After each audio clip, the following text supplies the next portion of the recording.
So working on this H1 here, I noticed there's some leaking coming out of the cylinder head, which isn't necessarily uncommon on these old bikes. However, I wanted to take care of that before it got any worse. So this isn't necessarily a huge problem. I'm just going to go ahead and kind of clean up that surface, add new gaskets, make sure that they're annealed before they go on, so they create a nice seal once they're torqued, and then we should be good to go with no more leaks. So here's a really good before and after shot of once I've cleaned up the sealing surface on the cylinder head. This one here on the left is the one that was giving me the issues. As you can see now, it's a really clean surface, free of pretty much all imperfections. This should seal up perfectly now once torqued with a fresh annealed gasket, and I don't see any reason why it should leak anymore. I'm going to go ahead and do this one now and show you how it's done. So here we've got the smooth surface ready to go. Again, you don't need something fancy like this for engineering or a smooth granite surface. If you just go with any glass supplier and get like a nice thick half-inch piece of glass, you know, something that's not going to break under pressure, that is more than adequate to do the job. I just happen to have this one handy, so I'm going to use it.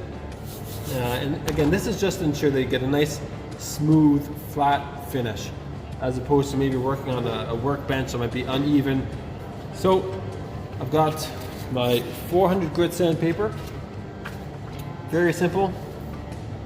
Stick it on, get some duct tape, tape around the perimeter, and it's go time.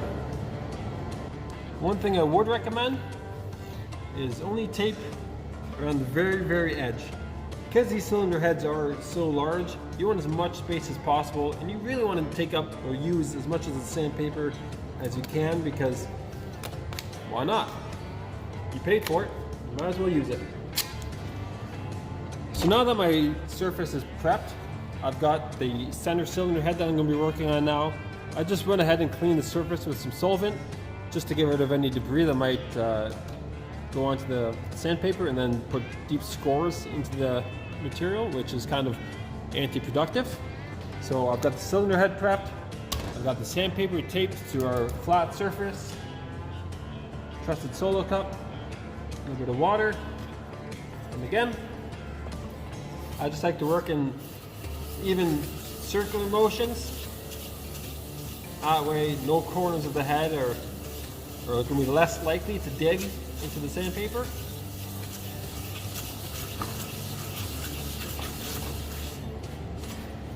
And again. Alrighty, just from a few seconds you can see the results that you're getting. So let's keep going.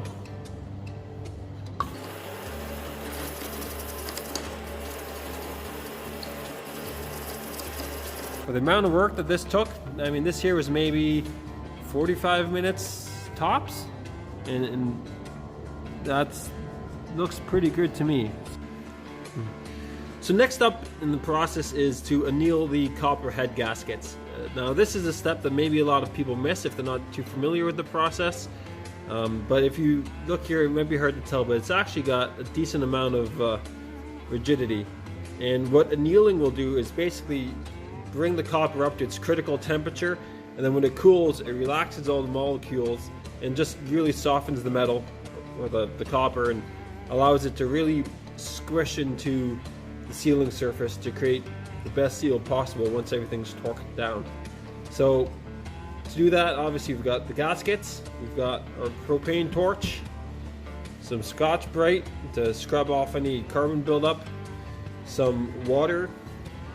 And when you're doing this, all you're going to do is take the torch, kind of work it along the surface until everything has been cherry red, and then you can either let it air cool, or go ahead and drop it in water. Unlike an iron metal, dropping it in water while it's hot will not quench the copper to make it hard again. It'll still remain soft, and I find doing that also kind of helps break the carbon off, so you're not scrubbing it forever with the Scotch pad. So let's give that a go and see how it turns out.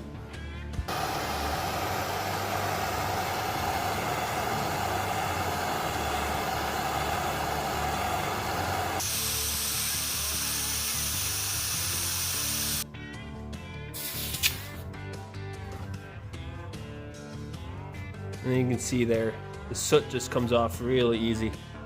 Now you can just see how much more pliable the copper is. So now that it's cooled down, let's take the Scotch pad.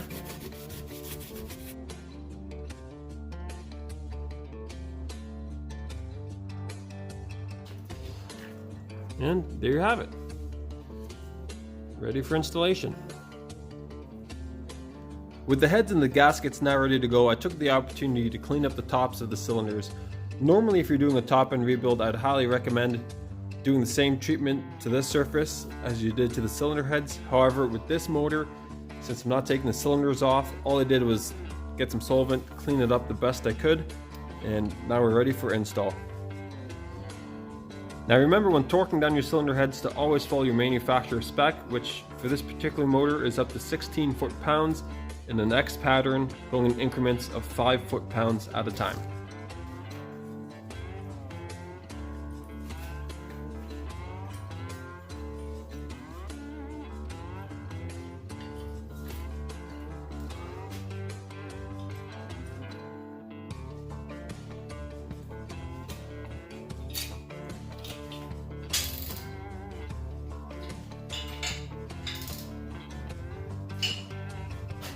Well, there we go. That should do it. Between resurfacing the cylinder head, annealing the brand new copper gaskets, and ensuring that everything is torqued to the proper factory spec, I don't see any more reasons why we should have any leaks between the cylinders and the heads on this particular bike. One thing I would highly recommend though is, once this is finished and you've taken the bike for a ride and brought it up to its heat cycle, go ahead and double check these torques to ensure that nothing is backed off. Another tip that I like to do personally is, once the head is off, that's a really good opportunity to clean everything up, do some final detailing, and if you're up to the challenge, polishing the side fin here.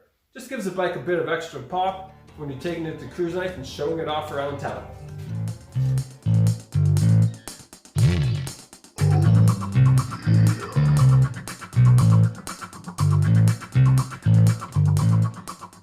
Thanks so much for tuning in and watching this video. Hopefully I was able to help some of you guys out. I know this is a relatively simple job, but it is a fairly common issue with these motors.